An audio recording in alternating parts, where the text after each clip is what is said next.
আমার নাম, লড়াইয়ের নাম যাদবপুর।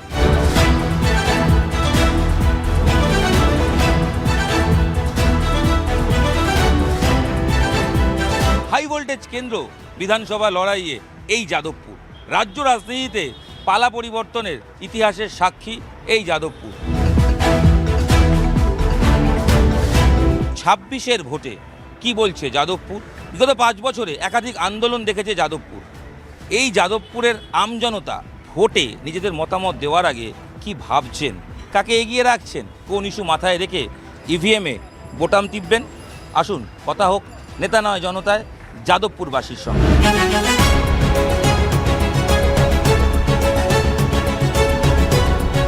যাদবপুর কি হাড্ডাহাড্ডি মনে হয়? মানে আপনার অভিজ্ঞতা কি বলে?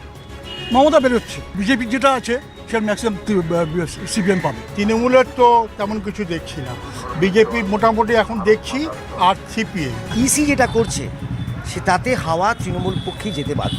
আমরা সবসময় তাকে পাশে পাই, কাছে পাই, ডাকলে পাই, ওই জন্য মলাইদাকেই চাই।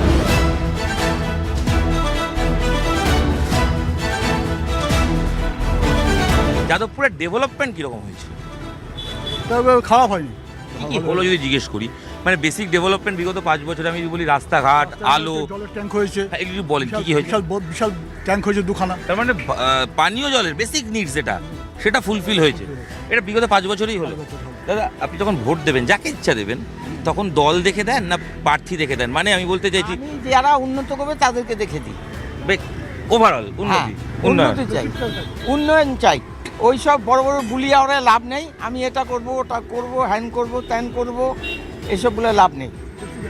কাজ করে দেখাবে যে তাকে ই করব। 5 বছরে যে ছিলেন হ্যাঁ। সে আবার দাঁড়িয়েছেন, হ্যাঁ তো সেক্ষেত্রে উন্নয়ন হয়েছে। হ্যাঁ, উন্নয়ন তো বটেই। যাদবপুরে বামেদের যে শক্ত ঘাঁটি, সেটা কি ক্ষয়িষ্ণু, ক্রমশ ক্ষয় হচ্ছে? ক্ষয়িষ্ণু পারে, তবে ওদের মধ্যে দুটো শ্রেণী আছে তো। আচ্ছা, একটা চায়নাপন্থী, একটা হচ্ছে রাশিয়াপন্থী। যাদবপুর কি হাড্ডাহাড্ডি মনে হয়? মানে আপনার অভিজ্ঞতা কি বলে? মমতা বেরোচ্ছে, হুম? মমতা বেরোচ্ছে, যে বিজেপি যেটা আছে সেটা ম্যাক্সিমাম সিপিএম পাবে। মানে বামেদের ভোট ফিরবে। বিজেপির ওপর কি আস্থা হারাচ্ছে মানুষ? বিজেপি হাসতে, আপনি একটা জিনিস খেয়াল করুন, কি করেছে দেখেছেন? হরমুজে ভারতের বিমানকে আটকে দিয়েছে ইরান। কেন? মোদির জন্য হয়েছে। আমরা এখন বেশি দাম দিয়ে কেন কিনবো? এটা আমার কৈফিয়ত দিতে হবে। ভোটে এফেক্ট আছে না? এফেক্ট হবে, অবশ্যই হবে। ও যতই ওই রাম রাম করুক, রাম নামে লোকের পেট ভরবে না। লড়াই কি তৃণমূল বনাম সিপিএম? হ্যাঁ, দাদা যাদবপুরের হাল কিরকম? যাদবপুরের হাল হচ্ছে মিক্স। তৃণমূলের তো তেমন কিছু দেখছি না, বিজেপির মোটামুটি এখন দেখছি, আর সিপিএম এখানে অন্তত। চাকরি চুরি যাওয়া ঘটনা 1900 মনে হয় 26,000, সেখানে কোর্টে লড়াই করা, নাম হচ্ছে বিকাশ রঞ্জন ভট্টাচার্য। সেই বিকাশ ভট্টাচার্য তার সুফল কি পেতে পারে? একটুও না, হ্যাঁ, একটুও না, কারণ এটা তো গটা। আমি দেখতে পাচ্ছি কোর্টে যেগুলো হচ্ছে না সব গটা, তাই একদম। মানে অল। তাহলে বলুন, এতগুলো লোকের চাকরি গেল, কিছু হলো না কেন? কত রেকর্ড বেরোলো, কিছু হলো না কেন? কিছু হয়েছে?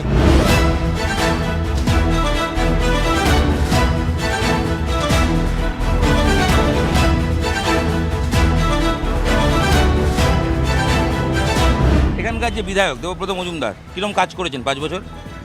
কি আর কাজ করবে, যা যা করার দরকার করেছে সম্পূর্ণ ভালো করেন। খুব ভালো হয়নি না, রাস্তাঘাট যা করেছে সে আর কি বলবো, ওদের মনের মতন করেছে। আমাদের বৃষ্টি হলে উঠে যায় নাকি? উঠে মানে জল জমে রয়েছে, এখনই যা ঢালাই রাস্তা করে সব জল জমে রয়েছে। এখানে লড়াই কতটা হাড্ডাহাড্ডি? সিপিএম এর বিকাশ রঞ্জন ভট্টাচার্য দাঁড়িয়েছেন, সিপিএম এর সঙ্গে তৃণমূলের লড়াই, না বিজেপিও এখানে ফ্যাক্টর? না, সিপিএম আর বিজেপি আর তৃণমূল এই তিনটে মানে হাড্ডাহাড্ডি হবে, তিনমুখী। হ্যাঁ, তিনটে হাড্ডাহাড্ডি হবে। কাজকর্ম করতে গেলে কাটমানি আছে নাকি এখানে? ওরে বাবা, হ্যাঁ, এইসব ওই যে কি বলে সিন্ডিকেটের ব্যবসা এই নিয়ে তো সিন্ডিকেট, এইসব ভিতরে খাওয়া এই নিয়ে রাগারাগি। হ্যাঁ, রাগারাগি যাদবপুরেও আছে।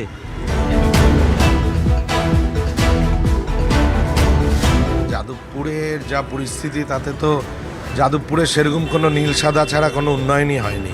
যা উন্নয়ন বিগত সময়কার উন্নয়ন। যাদবপুরের সরকারি স্কুলগুলো অনেক ক্ষেত্রেই সবই মোটামুটি বন্ধ বা ধুঁকছে। যাদবপুর তো ঘাট প্রতিঘাতের মধ্যে দিয়ে পরিবর্তনের মধ্যে দিয়ে গেলেও লাল দুর্গ হিসেবে ছিল। 26-এর লড়াই কি পর্যায়ে দাঁড়িয়ে আছে? খুব সম্ভবত যাদবপুরের লড়াইটা বিকাশ ভট্টাচার্য বনাম সর্বরী মুখার্জিরই হতে চলেছে। মানে আপনি বলছেন তৃণমূল নয়, বিজেপি সিপিআইএম এর লড়াই? তৃণমূল অনেক জায়গায় তৃতীয় হওয়ার জন্য লড়ছে, শুধু যাদবপুর না, অনেক ফ্যাক্টর যাদবপুরে প্রচন্ড পরিমাণে ফ্যাক্টর। যাদবপুরের রাজনীতির পরিস্থিতি একটু বলবেন স্যার, মানে এই পট পরিবর্তন কিভাবে দেখ? আসলে তো আমার তো মনে হয় শুধু যাদবপুরে না, সর্বোচ্চই আমাদের অ্যাবসেন্স অফ পলিটিক্স, রাজনীতিটা নেই এখানে। হচ্ছে জেতা আর হারা, এই জেতা হারার ওপর খুব গুটিকতক মানুষের ভাগ্য খুলে যায় অথবা বন্ধ হয়। তারা যেভাবে প্রচার করতে পারে সেই প্রচারগুলোর মধ্যে দেখবেন নেগেটিভটা খুব বেশি। ওরা এই খারাপ করছে, ওরা কিন্তু এই খারাপ করবে, কখনো কিন্তু বলছে না আমি কিন্তু এই ভালোগুলো করব। আচ্ছা, মানে ওর খারাপ বলছে, সে তার খারাপ বলছে। এটার ফলে কি হয়েছে, ওই মানুষ কোথাও একটা জিততে চায়, ইস্টবেঙ্গল মোহনবাগান খেলা জিততে চায়, ভারত পাকিস্তান খেলা জিততে চায়, সেও একটা দিক নিয়ে নেয়। এবার ভোট হয়ে যাক না, তারপরে দেখি আমার দিকটা জেতে কিনা, তাহলে আমি তো কিছুক্ষণের জন্য জিতলাম। এগুলো মানুষের তো এক্সিস্টেন্সিয়াল সমস্যা।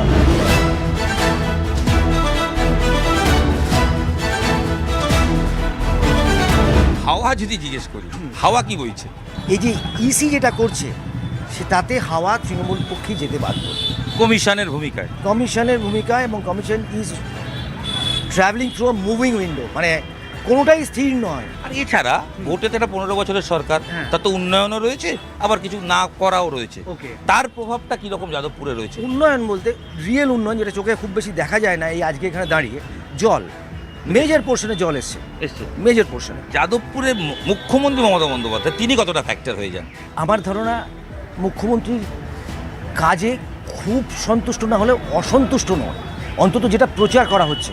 লক্ষ্মী ভাণ্ডার, এই যে এফেক্ট, গ্রামে গঞ্জে তো অবশ্যই এফেক্ট আছে, এই যাদবপুর অঞ্চলগুলো সেখানেও কি আছে?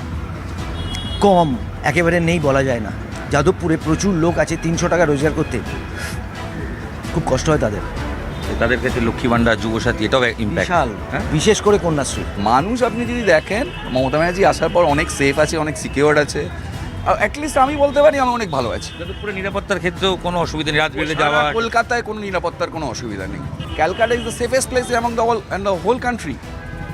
সেই ডেটা তো সেন্ট্রাল গভর্নমেন্টের ডেটা। আর জিকরের প্রভাব বা চাকরি চুরির যে অভিযোগ, এইগুলো কি যাদবপুরে ইম্প্যাক্ট আছে? দেখুন, যদি চুরি হয়ে থাকে বা কিছু হয়ে থাকে, তার জন্য কোর্ট আছে, তার জন্য মানুষ আছে, তারা মতামত দেবে। তবে আমার মনে হয় না কোনো ইম্প্যাক্ট আছে। বিকাশ ভট্টাচার্য প্রার্থী হিসেবে ফ্যাক্টর, একটা বড় ফ্যাক্টর। ওনাকে সবাই চেনে, আমরা ছোটবেলার থেকে ওনাকে চিনি, সবাই চেনে। হ্যাঁ, ব্যক্তি হিসেবে। বাট অন্যদিকে দেবব্রত মজুমদার, তিনিও তো হয় না যে ঘরের ছেলে।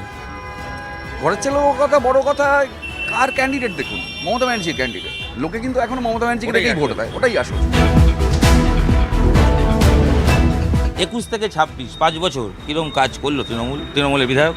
আমরা সবসময় তাকে পাশে পাই, কাছে পাপাই, ডাকলে পাই, ওই জন্য মলাইদাকেই চাই। নেতা নয়, উনি সবার দাদা। এই যে বিকাশ ভট্টাচার্য লড়ছেন, আবার বিজেপিও লড়ছে, সব মিলিয়ে লড়াই কিরকম? হাড্ডাহাড্ডি, দুমুখী, তিনমুখী? হাড্ডাহাড্ডি তো সবাই চাইবে সবাই জিতুক, কিন্তু আমি যাকে পেয়েছি, যার কাজকে আমি দেখতে পাচ্ছি সামনে, তাকে তো আমি ভোট দেবো। লড়াই শুধু একমুখী, শুধু মলয়দা। বাম, জাম, রাম সবই সমান গণ, সবাই। সবই গণ, এখন শুধু মলয়দা।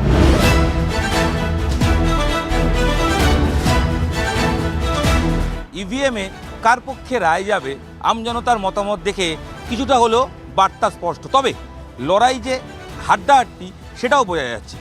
যাদবপুর হাই ভোল্টেজ কেন্দ্র, তাদের হাল হাকিকাত তুলে ধরলাম নেতা নয় জনতায়। নেতা নয় জনতা যাদবপুর পর্ব এখানেই শেষ হচ্ছে।